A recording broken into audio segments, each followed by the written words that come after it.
Chers amis, bonjour à tous, je suis le docteur Antoine Dubois et aujourd'hui, je voudrais vous poser une question. Si vous deviez aller au marché et n'acheter qu'un seul légume pour sauver votre vie, lequel choisiriez-vous?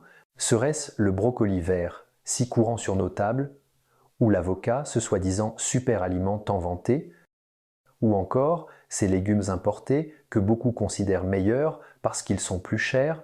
Il n'y a pas si longtemps, un de mes vieux amis, Monsieur Jean, s'est plaint à moi: Docteur Dubois, les compléments alimentaires sont devenus si chers, la moitié de ma pension y passe, j'ai pris des produits pour la mémoire, pour le foie, pour les articulations, une tonne de choses, et pourtant, mon corps est toujours le même. Je lui ai alors dit: Monsieur Jean, vous êtes assis sur une montagne d'or et vous mendiez, les véritables remèdes pour la longévité, les rois de la lutte contre le cancer, se trouvent en réalité au marché, juste en bas de chez vous. Certains ne coûtent même que quelques centimes le kilo, mais vous ne les mangez tout simplement pas correctement. Et ce n'est pas moi, docteur Dubois, qui dit cela à la légère. Récemment, une liste internationale très autoritaire a fait sensation dans le monde médical. Des scientifiques ont soumis des centaines de légumes courants à une évaluation nutritionnelle extrêmement rigoureuse et ont finalement sélectionné les 10 légumes les plus sains au monde. Les résultats de ce classement ont stupéfié de nombreux médecins ayant passé leur vie à exercer. Les épinards, que nous considérons habituellement comme très nutritifs, n'ont atteint que la 5e place, et le légume qui a battu tous les ingrédients coûteux, s'installant fermement sur le trône de l'anti-cancer, est en fait une petite chose des plus discrètes dans nos cuisines, que beaucoup dédaignent même pour son goût prononcé. Aujourd'hui, le docteur Dubois va lever le voile pour vous. Je vais vous révéler, un par un, ces 10 légumes sauveurs de vie, en commençant par le 10e et en adoptant une perspective médicale, surtout le premier. Je vous garantis qu'après l'avoir entendu, vous le regarderez d'un œil nouveau et voudrez immédiatement en acheter 2 kilos pour le ramener chez vous. Avant de commencer officiellement à révéler la liste, je voudrais faire une promesse spéciale avec vous. Si vous aussi, vous souhaitez, à un âge avancé, échapper à la menace du cancer, avoir des vaisseaux sanguins dégagés et une digestion quotidienne fluide, veuillez taper le chiffre 1 ou écrire « Je veux la santé » dans les commentaires. Ce n'est pas un simple message, c'est une belle espérance pour notre vie future. Et c'est aussi un engagement solennel envers la santé de votre corps. C'est surtout pour dire à votre corps: je vais commencer à bien prendre soin de toi maintenant. Chaque interaction de votre part est mon plus grand soutien. Et c'est aussi accumuler de la bonne fortune pour votre propre santé. Bien, maintenant. Avec l'engagement de santé que nous venons de prendre, commençons le voyage de chasse au trésor d'aujourd'hui au marché, disent l'asperge, le luxe naturel qui prend soin de vous. Commençons par la 10e place, avec un légume qui a une aura aristocratique, l'asperge. Son pédigree est ancien. Il y a plus de 2000 ans, dans la Rome antique, c'était une monnaie d'échange prisée à la table impériale. À l'époque, sans réfrigération, pour qu'Auguste puisse déguster ce délice tendre toute l'année, les Romains avaient même créé des brigades d'asperges. Leur mission était non seulement de les trouver partout, mais aussi de les transporter le plus rapidement possible à Rome. Auguste avait une expression favorite pour décrire une tâche rapide. Il ne disait pas « ce sera fait tout de suite », mais aussi vite que la cuisson des asperges. Vous voyez, même l'empereur utilisait son temps de cuisson comme norme d'efficacité, ce qui témoigne de sa tendresse. Pourquoi l'asperge figure TL sur cette liste? Non seulement parce qu'elle est délicieuse, mais parce qu'elle possède 2 atouts majeurs. Le premier atout est l'acide folique, ou vitamine B9. Beaucoup de femmes qui envisagent une grossesse ou sont déjà enceintes connaissent bien ce terme, mais si vous pensez que l'acide folique n'est lié qu'à la procréation, vous passez à côté de beaucoup de choses. Pour nous, les seniors, l'acide folique est un protecteur du cœur et du cerveau. Il peut réduire le niveau d'une substance nocive dans le sang appelée homocystéine. Si cette substance est trop élevée, les vaisseaux sanguins se rigidifient, augmentant le risque d'AVC et de démence sénile. Manger des asperges, c'est donc prendre soin de ces vaisseaux. Le deuxième atout est encore plus puissant, le glutathion. Ce nom sonne très chimique, mais il faut le retenir. C'est le maître détoxifiant du foie. Notre foie traite les toxines du corps tous les jours. Et le glutathion est son arme la plus redoutable. Il peut également activer le système immunitaire et certaines études suggèrent qu'il joue un rôle positif dans la prévention de certains cancers. Les asperges sont excellentes, mais beaucoup de personnes les gâchent. On a tendance à jeter une grande partie de la base, jugée trop dure. C'est une énorme erreur. Cette partie dure est en fait la plus concentrée en nutriments. Le docteur Dubois vous donne un conseil. Coupez la base, mais ne la jetez pas.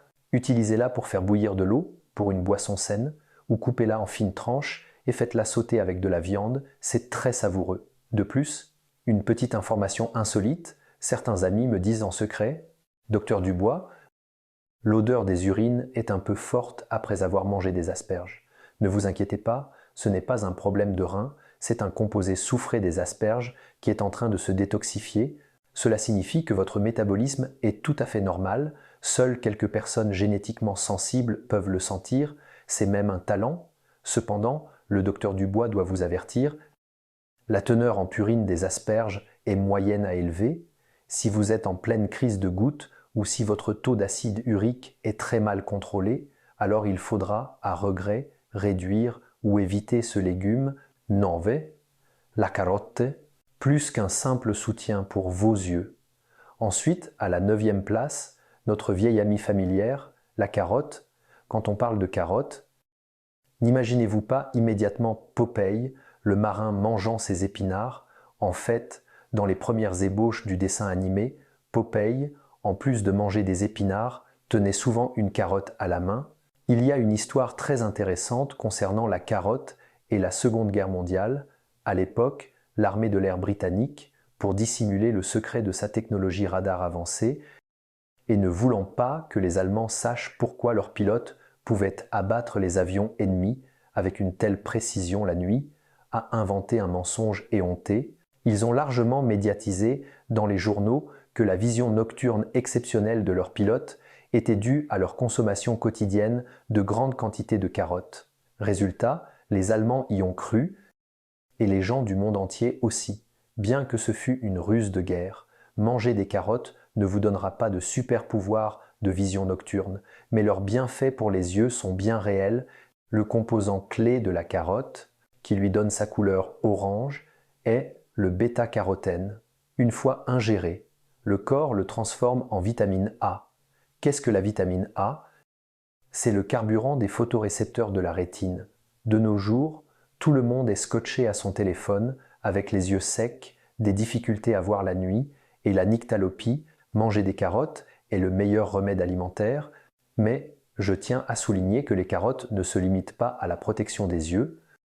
Des études médicales modernes ont montré que les personnes qui mangent régulièrement des carottes ont un risque de cancer du poumon relativement faible. C'est parce que le bêta-carotène est aussi un puissant antioxydant. Il aide le corps à éliminer les radicaux libres destructeurs, agissant comme une armure pour les cellules. De plus, chaque 100 g de carottes contient 660 mg de potassium. Pour les personnes souffrant d'hypertension, c'est un véritable médicament naturel pour la tension artérielle. C'est un point très important, n'oubliez pas de le noter. Il ne faut absolument pas manger les carottes crues uniquement, bien que les manger crues les rendent croquantes et préservent bien les vitamines. Le bêta-carotène est liposoluble. Qu'est-ce que cela signifie? Cela signifie qu'il doit rencontrer de l'huile pour être absorbé par votre corps. Si vous ne les mangez que crus ou bouillis sans huile, 90% du bêta-carotène traversera votre corps sans être absorbé. C'est du gaspillage, c'est pourquoi le docteur Dubois recommande que la meilleure façon de manger des carottes est de les faire revenir dans de l'huile ou de les ajouter lorsque vous faites mijoter de la viande afin que l'huile les enrobe. De cette façon, l'utilisation des nutriments peut être multipliée par plusieurs. Bien sûr, tout excès est inutile. Si vous en mangez plusieurs kilos par jour ou buvez de grandes quantités de jus de carotte tous les jours, votre peau pourrait jaunir. C'est ce qu'on appelle la caroténémie. Mais ne vous inquiétez pas, ce n'est pas toxique. Si vous arrêtez d'en manger pendant quelques jours, la couleur disparaîtra avec une alimentation normale. Il n'y a absolument rien à craindre. Opt, la patate douce.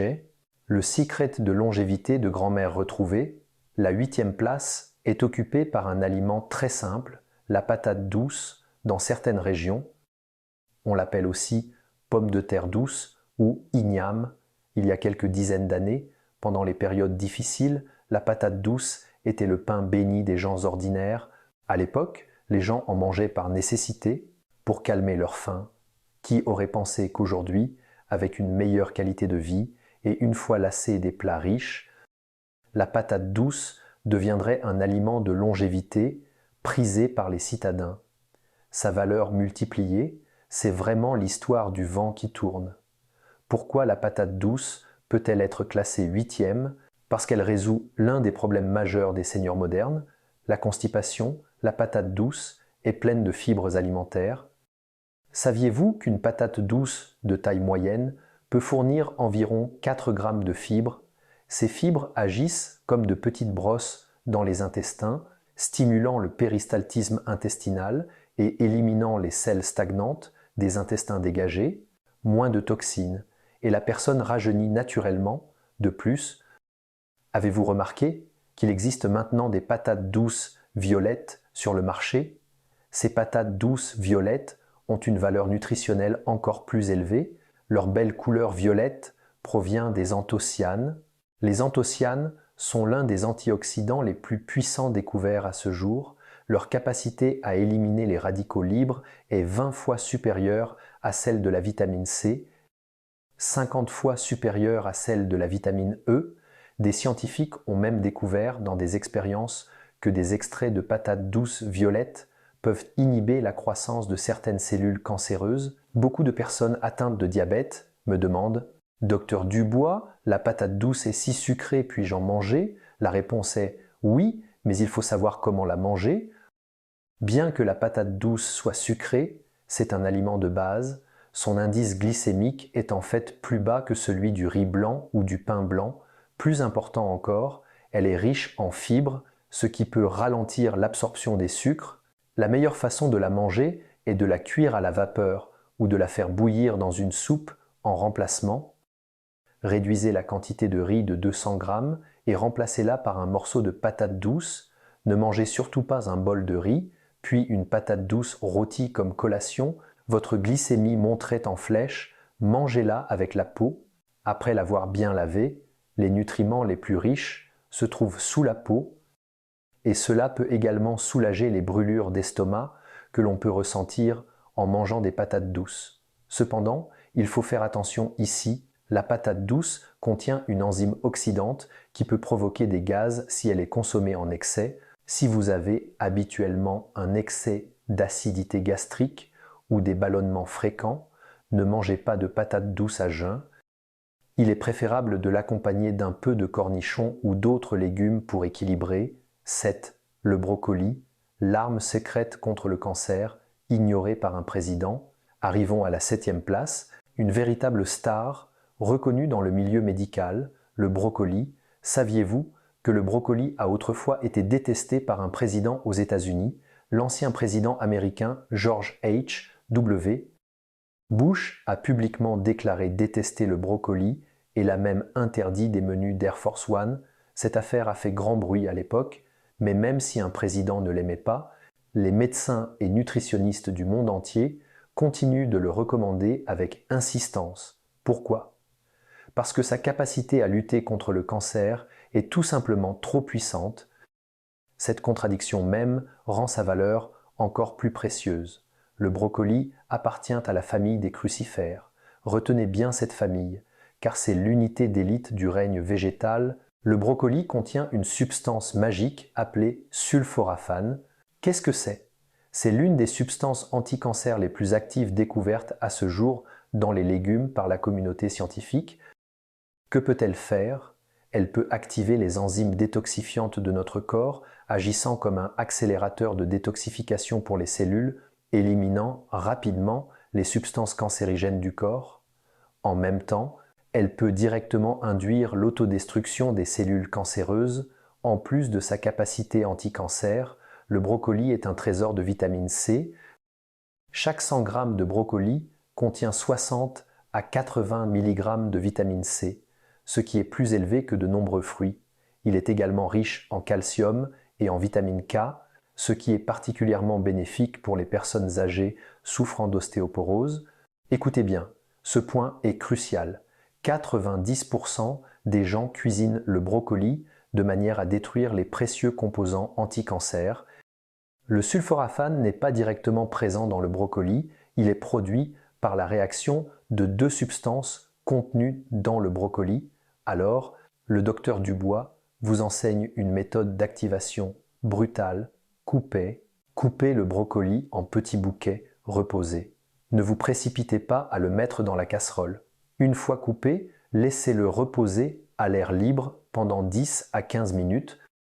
Cette étape est essentielle. Cela permet aux deux substances d'entrer pleinement en contact et de produire le maximum de sulforaphane anti-cancer. Ne pas trop cuire, surtout ne le faites pas cuire jusqu'à ce qu'il soit mou.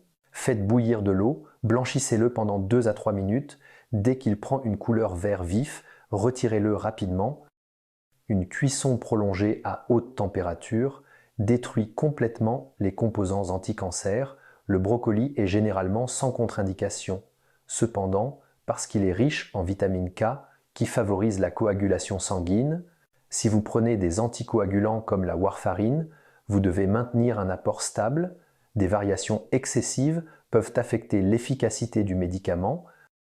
Il est conseillé de consulter votre médecin traitant, SIC, le chou frisé cal, le gardien de vos os, autrefois simple décoration.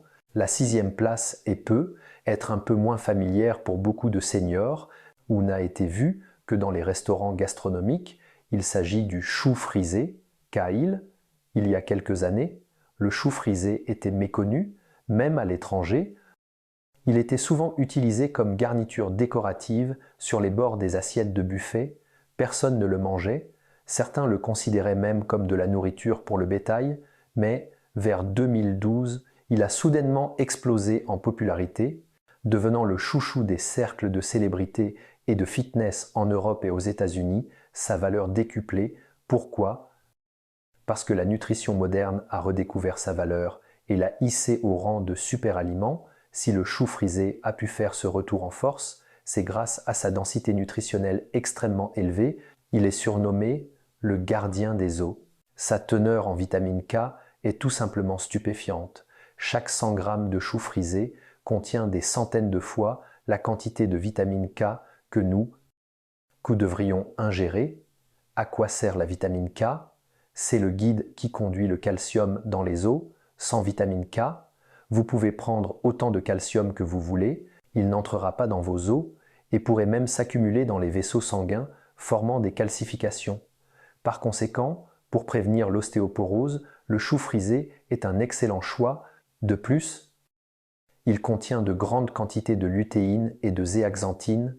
Ces substances jouent un rôle irremplaçable dans la prévention de la cataracte sénile et de la dégénérescence maculaire. Beaucoup d'amis qui ont acheté du chou frisé et l'ont goûté ont froncé les sourcils. Docteur Dubois, c'est vraiment immangeable. C'est dur et amer, comme de l'herbe. C'est parce que vous ne l'avez pas préparé correctement. La fibre du chou frisé est assez épaisse. Méthode de massage pour les salades: arrachez les feuilles, ajoutez un peu d'huile d'olive et de sel, puis massez-les vigoureusement avec les mains. Les feuilles deviendront tendres et l'amertume diminuera. Chips croustillantes, mélangez-le avec un peu d'huile, mettez-le au four ou dans une friteuse à air chaud, faites-le rôtir jusqu'à ce qu'il soit croustillant, puis saupoudrez d'assaisonnement. C'est délicieux, comme des algues. Même les petits-enfants se battront pour en manger. Bien que le chou frisé soit excellent, 2 catégories de personnes devraient faire preuve de prudence ou l'éviter. Les personnes souffrant de calculs rénaux. Sa teneur en oxalate n'est pas négligeable et peut se combiner avec le calcium pour former des calculs. Les personnes prenant des anticoagulants, encore à cause de sa teneur très élevée en vitamine K, qui peut contrer l'effet de la warfarine. Ces amis devraient absolument consulter leur médecin avant d'en consommer. Nous avons maintenant révélé les légumes sains de la 10e à la 6e place. l'asperge, la carotte, la patate douce, le brocoli et le chou frisé, je suis sûr que beaucoup d'entre vous sont impatients de savoir qui a battu ces super aliments de premier ordre. Les 5 premiers, chacun d'eux, sont exceptionnels. Surtout celui qui occupe la première place, ce n'est pas une nouveauté importée exotique, c'est au contraire une petite chose très odorante dans nos cuisines.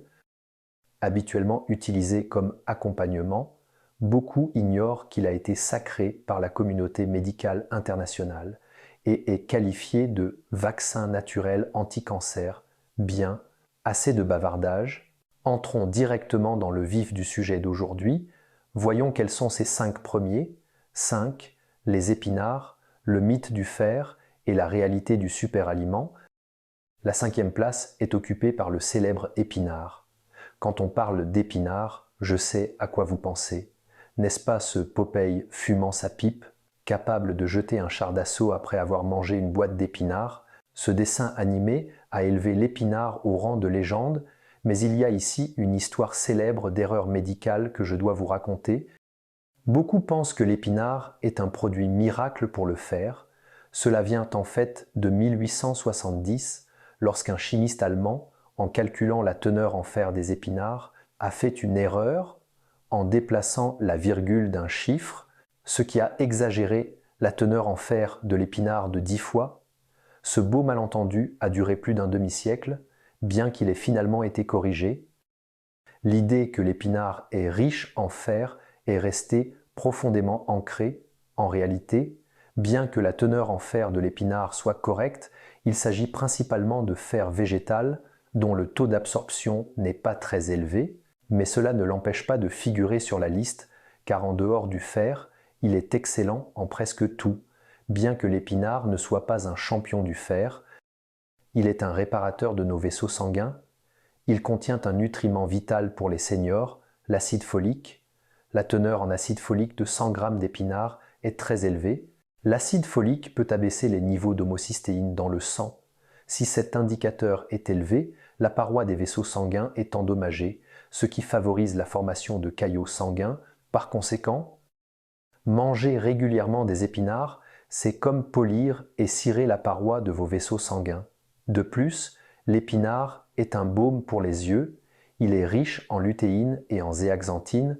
Ces 2 substances peuvent s'accumuler dans la macula de la rétine, bloquant la lumière bleue nocive, surtout pour nous, les personnes âgées, dont les yeux se fatiguent facilement, sont sensibles à la lumière, et qui risquent la cataracte.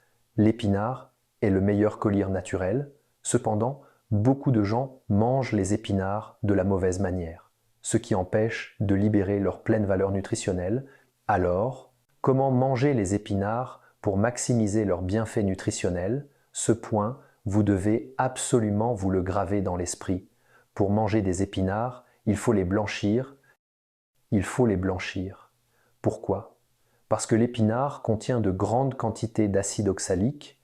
L'acide oxalique est une mauvaise substance. Non seulement il donne une sensation d'astringence en bouche, mais il se combine aussi avec le calcium dans le corps pour former de l'oxalate de calcium. Qu'est-ce que l'oxalate de calcium? C'est le composant principal des calculs rénaux. Cependant, l'acide oxalique craint la chaleur et l'eau. La bonne méthode est de faire bouillir de l'eau, d'y plonger les épinards pendant 40 secondes à 1 minute.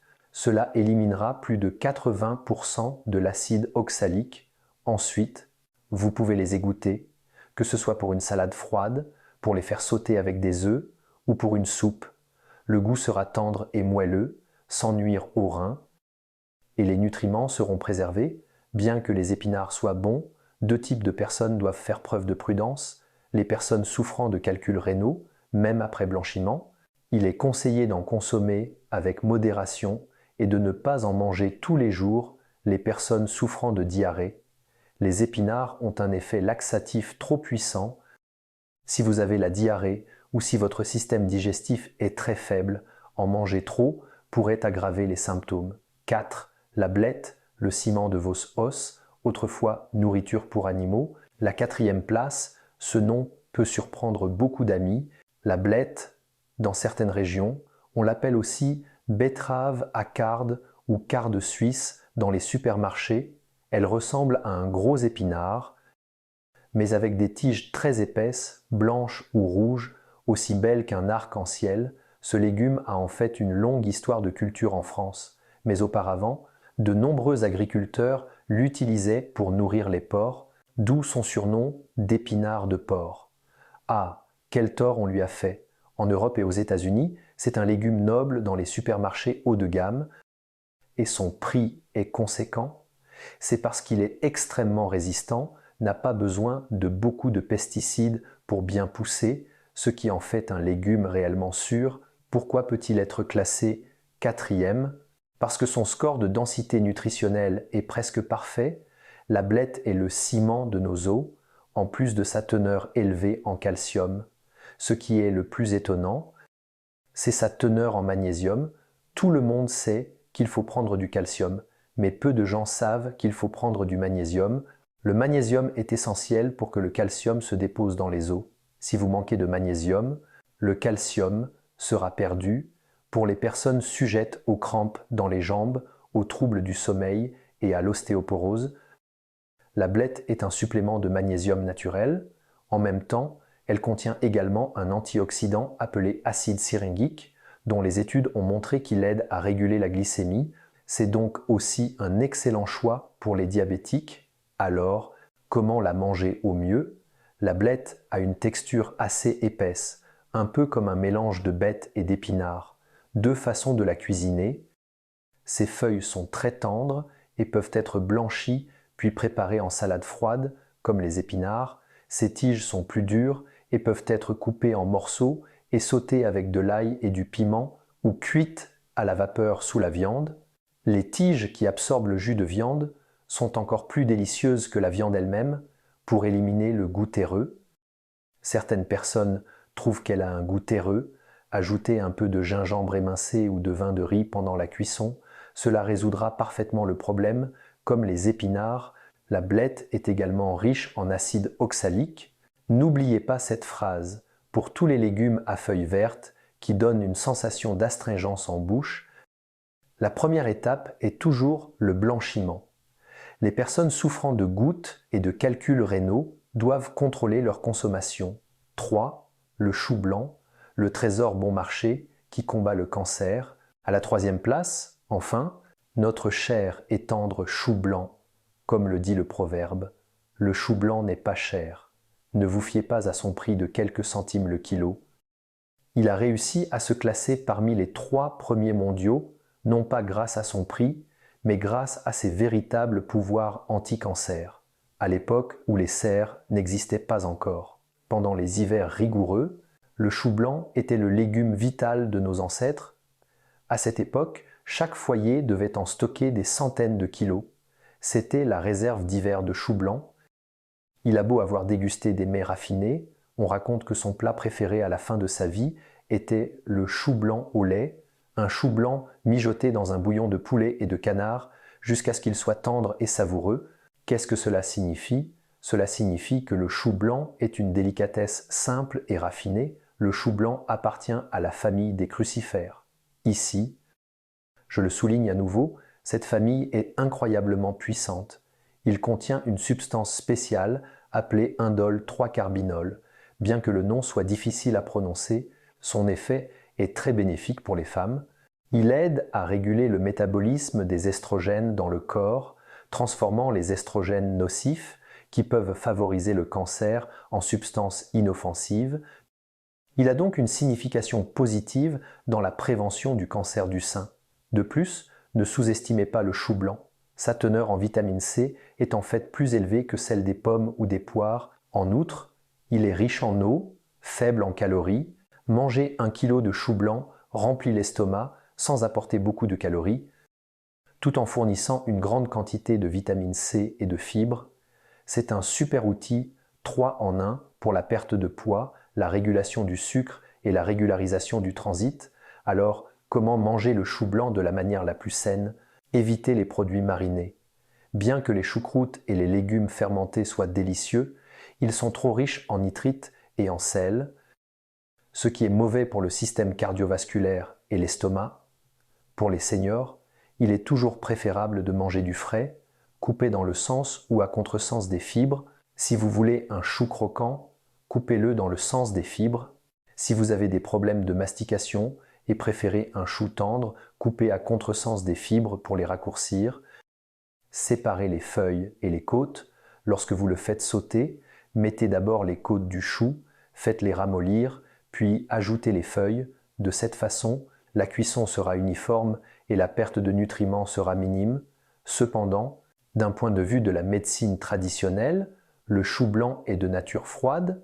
Si votre estomac est particulièrement sensible au froid et que vous avez des douleurs après avoir mangé des aliments froids, n'oubliez pas d'ajouter quelques tranches de gingembre ou un peu de poivre noir lorsque vous cuisinez le chou blanc pour équilibrer son caractère froid. Cela le rendra plus agréable à manger. 2. Le cresson, le médecin des pauvres qui battent la pollution. La deuxième place est occupée par un légume très familier aux amis du Sud, en particulier aux habitants de l'outre-mer français, le cresson, scientifiquement appelé Nasturtium officinal. Dans l'évaluation du Centre américain de contrôle et de prévention des maladies, CDC, c'est le seul légume à avoir obtenu un score parfait de 100 points. Ce légume poussait à l'origine comme une mauvaise herbe au bord de l'eau. On dit que les soldats romains mangeaient du cresson avant de partir en campagne, car ils pensaient que cela les rendait plus lucides et courageux. Au XIXe siècle, pendant la révolution industrielle en Angleterre, la pollution de l'air était grave et les maladies pulmonaires étaient répandues. À cette époque, les pauvres ne pouvaient pas se permettre de médicaments, alors ils prenaient 2 tranches de pain avec un peu de cresson pour le petit déjeuner. Il a été découvert que la santé de nombreux ouvriers s'améliorait, ce qui lui a valu le surnom de « médecin des pauvres ». Pourquoi le cresson a il obtenu la note maximale? Parce qu'il possède un atout unique, la lutte contre les toxines du tabac. Des études ont montré que le cresson contient de l'isothiocyanate de phénéthyle, qui peut interférer avec les dommages causés par les substances cancérigènes à l'ADN. En particulier, une étude menée auprès de fumeurs a montré que la consommation quotidienne d'un bol de cresson pendant une certaine période réduisait considérablement les dommages aux cellules sanguines des fumeurs. Par conséquent, si vous avez des fumeurs dans votre famille, ou si vous avez beaucoup fumé quand vous étiez jeune, ou si l'hiver était marqué par un épais brouillard, le cresson est un légume essentiel à votre table pour nettoyer vos poumons. Cependant, la consommation de cresson présente un risque majeur pour la sécurité, et je dois vous le rappeler sérieusement, comme c'est une plante aquatique, elle est très facile à contaminer par des parasites, comme la douve du foie. Ne le mangez jamais cru, même pour une salade froide. Il faut absolument le blanchir et le cuire, lavez les légumes avec soin. Une fois acheté, faites-le tremper dans de l'eau salée pour faire sortir les petits insectes qui pourraient se cacher dans les feuilles. La meilleure façon de le manger. Beaucoup de gens adorent la soupe de cresson aux côtes de porc, c'est-à-dire faire mijoter le cresson avec des côtes de porc. Cela nourrit les poumons, soulage la sécheresse et la cuisson prolongée tue complètement les parasites. C'est une façon très scientifique de le manger. Le cresson est non seulement de nature froide, mais il a également un effet diurétique. Si vous vous levez souvent la nuit pour uriner ou si vous avez des envies fréquentes et pressantes, ne buvez pas de soupe de cresson au dîner, sinon vous risquez de ne pas passer une nuit tranquille. Il est également conseillé d'en manger moins en début de grossesse pour éviter un excès de froid. 1. L'ail, le Humble Champion, votre vaccin anti-cancer naturel. Bien, enfin. Le moment tant attendu est arrivé. Le légume qui a battu le cresson et le brocoli et qui se tient au sommet de la pyramide des légumes les plus sains du monde est l'ail, que nous utilisons tous les jours pour faire revenir nos plats. Étonnant, n'est-ce pas, et excitant. L'Institut national du cancer des États-Unis l'a classé premier parmi les aliments potentiellement anti-cancer.